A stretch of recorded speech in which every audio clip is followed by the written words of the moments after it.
Hello and welcome back to my channel. In today's video, I will show you how to download and install the ABC app. So let's get started.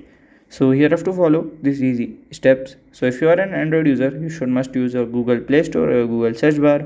If you are an Apple user, then you can use your iOS store or Apple store.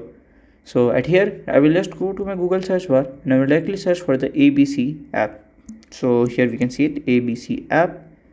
So from here you can see the ABC app. So I want to install this ABC Kid app. Just click on here, and then here you have to click on the install button and it will automatically download and install the app on your device. So by this way you can do it, and it's easy process too.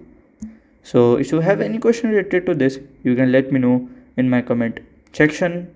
And if you find this video helpful, make sure you like, subscribe and share the video. Thank you for watching.